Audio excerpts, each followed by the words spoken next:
Hello, my name is Jenelle, and I came to find Jesus back when I met my husband, and his mother said she saw something more in me, and we went to a meeting, a women's meeting at her church that she was hosting, and towards the end of the entire meeting, the guest speaker asked if anybody hasn't come to the Lord yet and wants to bow your head and just speak those words into your heart.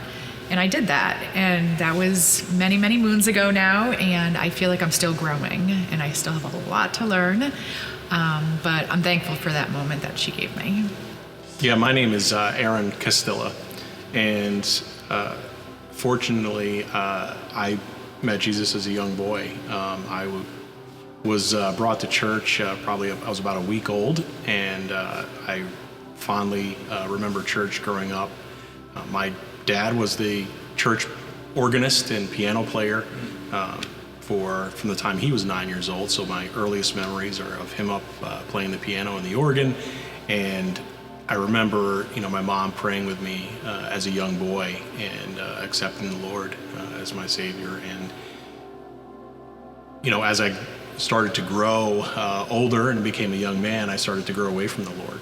And that was a point in my life where I felt the furthest away from him at that time. And then that all changed in January of 2002. January of 2002, I was diagnosed with muscular dystrophy.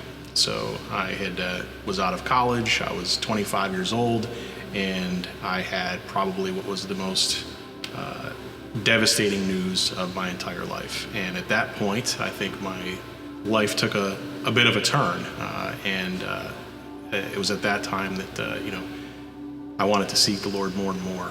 And He put people in my life from that time until now that have helped me along the way and have helped me grow my relationship with the Lord. And it started off with my physical therapist. Right soon after I was diagnosed, he was actually a friend of a friend, and I happened to. Things don't just happen, but he was placed in my life, and I'll never forget, he slid me a Bible verse, and he said, this is for you, and just, read this, when you have time, and think about this. And it was Matthew 6:33 and 34. And, seeking, his kingdom and his righteousness, and then things will be added unto you. But it was really the second part of that, Matthew 6:34, and it was, therefore, do not worry about tomorrow, for today has enough trouble of its own. I never forgot that. I say, his point to me was, don't worry about tomorrow. We're worrying about today and how you're going to get through today.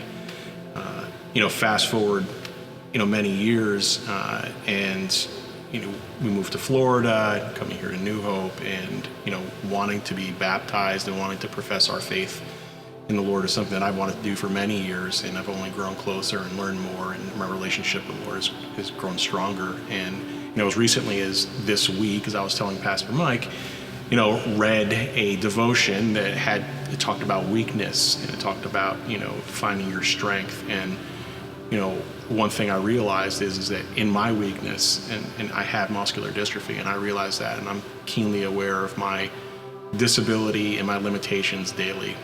But I'm also aware of God's grace and His love for me. And His story for me, and my testimony is that people will see me, and I pray that people will see Him in me. And that the challenges that I go through are to bring glory to Him. And I will honor Him by living a way that would be honorable to Him. And I think part of that is this being baptized and professing our faith.